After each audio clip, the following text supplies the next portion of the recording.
Ya, bismillahirrahmanirrahim. Assalamualaikum warahmatullahi wabarakatuh. Sekarang, apa itu yang dimaksud dengan tekanan uap? Ya, tekanan uap pelarut atau tekanan uap larutan, tekanan uap jenuh, ya, tekanan uap pelarut murni. Nah, itu nanti kita lihat apa itu maksudnya.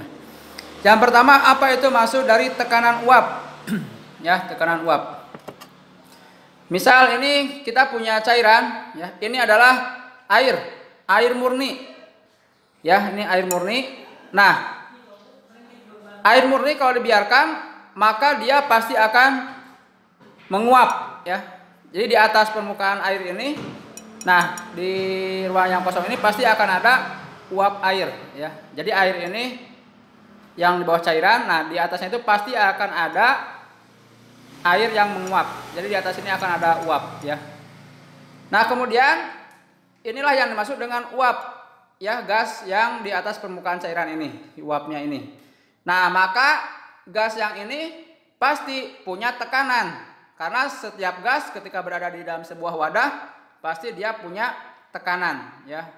Nah, yang dimaksud dengan tekanan uap adalah ini, tekanan yang diberikan oleh uap di sini, ya, tekanan uap di sini. Jadi gas yang di sini disebutnya kan uap, ya, karena tadi menguap dari sini. Nah, inilah yang dimaksud dengan tekanan uap. Jadi tekanan gas yang ada di sini, ya, dia pasti punya tekanan. Baik, itulah yang dimaksud dengan tekanan uap, ya, seperti itu. Ya, bismillahirrahmanirrahim. Assalamualaikum warahmatullahi wabarakatuh. Sekarang kita lihat apa itu yang dimaksud dengan tekanan uap jenuh. Ya, untuk melihat tekanan uap jenuh, nah, misal begini, ini ada cairan, di sini ada uapnya, ya, misal begini, ya.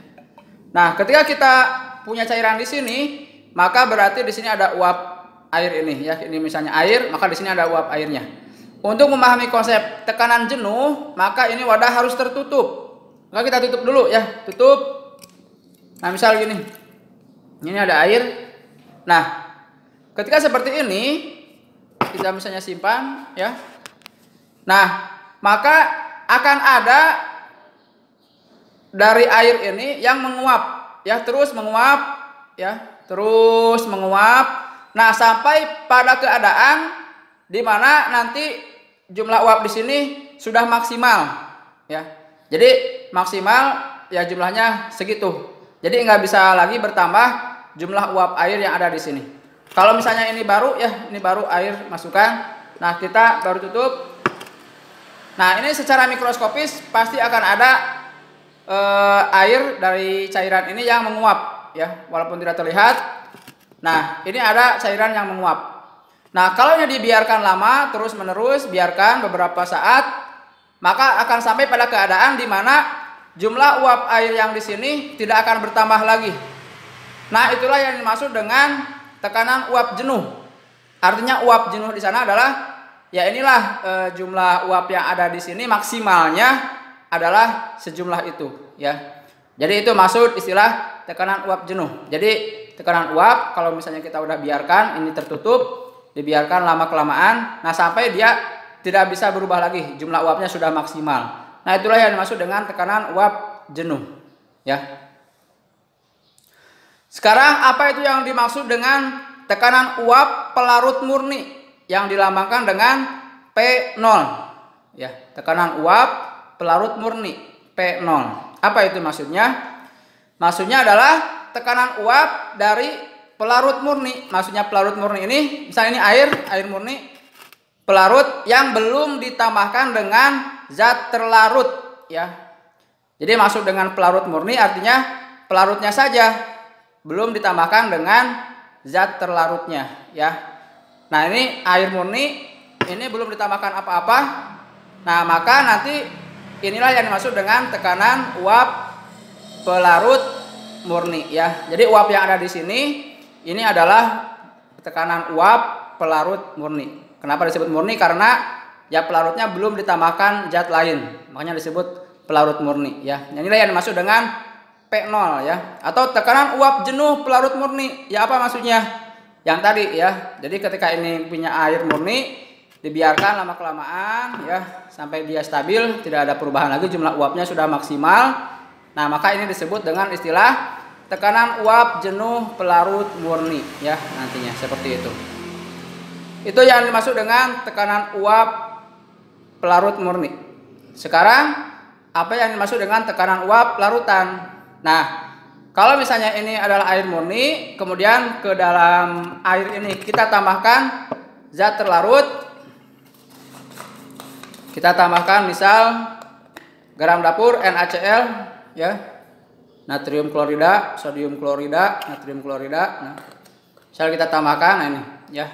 Sejumlah NaCl. Nah.